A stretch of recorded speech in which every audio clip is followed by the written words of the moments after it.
Hey, what's up? It's Jim, and today I'm going to talk about the best movies of the first 4 months of 2015. There's always lists of the best movies of the summer and the best movies of the year. Those are lists I think people follow, not necessarily mine, but people go, oh, I heard these are the best movies of the summer, and they will continually keep checking them out when they get on Netflix and Blu-ray, mostly on Netflix. I'm not an idiot. They will go check those films out if they did not see them theatrically. It kind of puts the beginning of the year in this weird place because no one really cares, and honestly I understand why you think that, but there's always a good group of movies that come out, usually some that end up on my top 10 list of the year, that people usually ignore because it's not the summer movie season, it's not the fall or the Christmas movie season, and I always think that's kind of a shame. And I actually view this list that I do kind of one of the more important ones of the year because I don't want these films to get ignored because they're good movies.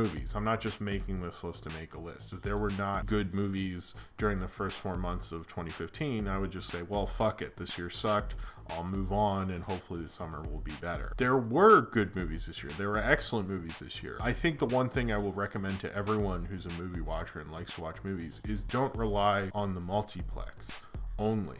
Go to the art theater, see what's on demand. You'll end up going through a season and coming out with 5 or 6 excellent movies because you poked around and saw what was out there and were a little more adventurous. That's where you'll find good stuff. But if you're doing only one of those things, like only going to the multiplex, only watching stuff on demand, or only going to the art theater, you're not going to have as many good movies in there. There were some runners up, and I'll let them go over the screen right now. There weren't a ton, and mostly those were just films I thought were interesting that you can kind of check out if you want to. They're not amazing movies. These are in no particular order except for the one at the end, which will be the best movie I have seen this year so far. Everything else is not in any order, so don't go, well, he put this over this, it's 4 instead of 2 or some shit. I didn't do that. I only do that at the end of the year. I just pick what I thought was the best movie, and the rest are a random assortment, so don't take it too personally unless you wanted it to be 1 or something, or I just didn't say the movie you liked. I guess then you can take it personally. If it's the ranking, there's no ranking. These are just movies that I liked.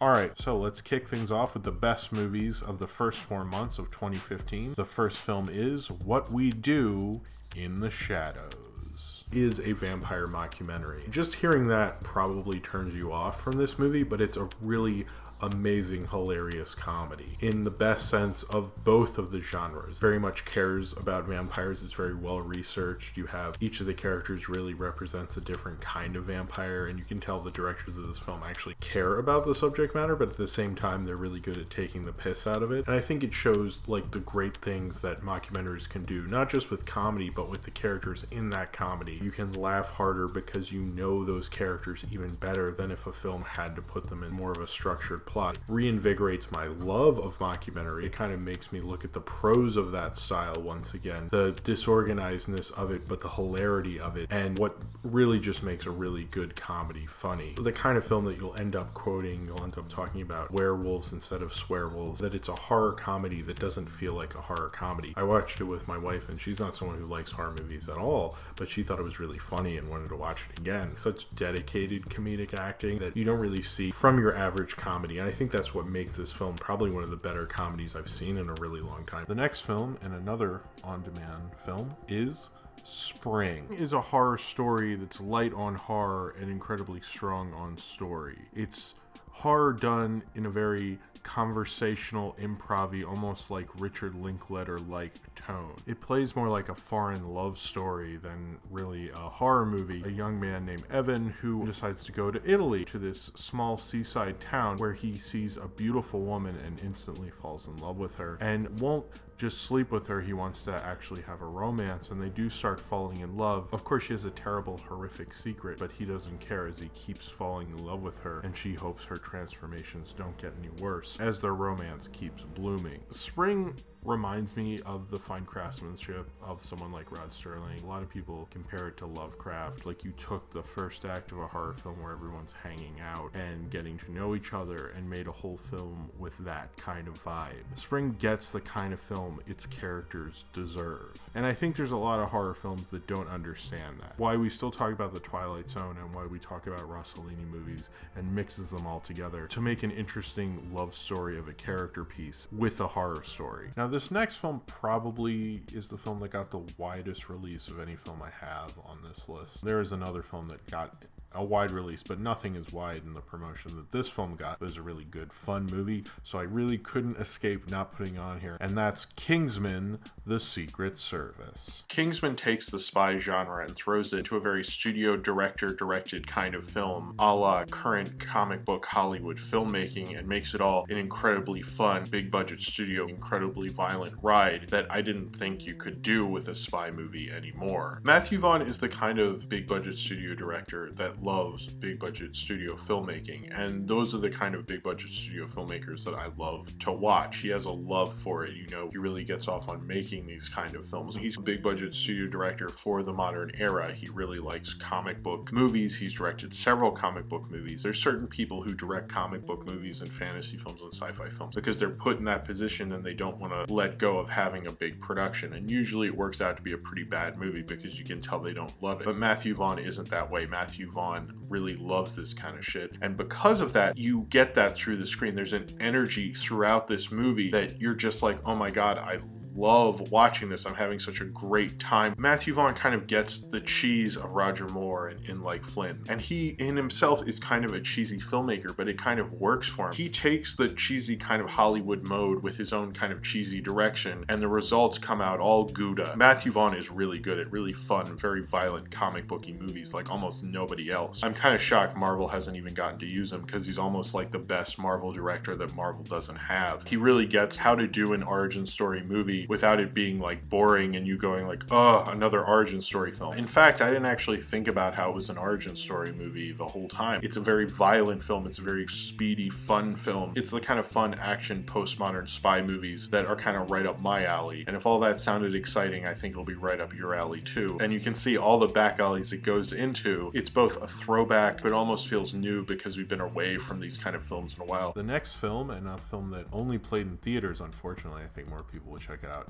if that had not been the case, is Manos Sucias. When I started this film, I immediately knew it felt like a very tight economical thriller, but then it slowly kind of became more of a character thing. Two estranged brothers who are using a boat that has a torpedo filled with cocaine, a torpedo that's empty that they can float underwater, so no one sees they have as much cocaine as they have, are in Colombia and are traveling to another part of Colombia with the cocaine. On their way, you learn a lot about them. The whole film is really their journey to get this cocaine from point A to point B. Kind of an old school Western. Not like a Sergio Leone or a post Sergio Leone Western. It's more like before that, when John Ford was the major influence on Westerns. When Westerns really didn't have that many action sequences in them. There was the big thing at the end. There was maybe something in the middle or at the beginning, but they're mainly kind of like small kind of character plays. They're really like two guys sitting around and talking to one another. It's really just male bonding for the most part. And Manos Sucias is made in that tradition. And there's certain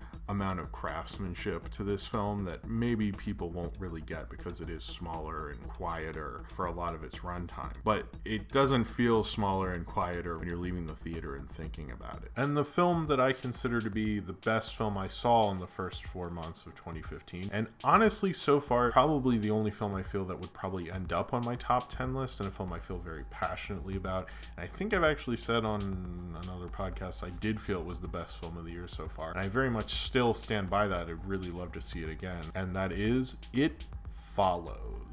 It's one of the most impressive, amazing horror films I've seen in the theaters in a long time, and one that generally creeped me out also. It is the kind of horror film that you read about, that you wanted to see a classic horror film and experience in the theater and want to know what that was like. And after I saw It Follows, I knew I had done that. It's the kind of horror film that knows exactly the influences it's using and understands why those influences work so well and the things that influence those. It is a smartly, amazingly made horror film directed by David Robert Mitchell. This is his second film. It's the first one I saw, but frankly after this I'm a huge fan and I need to see the one before. He is an impressive horror director, the kind of horror director that comes around and makes you go, holy shit, someone knows how to make a good horror movie again. Both makes me love filmmaking and horror movies all over again, just like one of the classics. It Follows is incredibly influenced by John Carpenter. As much as Halloween kind of feels very ordinary and simple, it's really a deconstructionist kind of horror film. And It Follows feels like it's a film that's very influenced by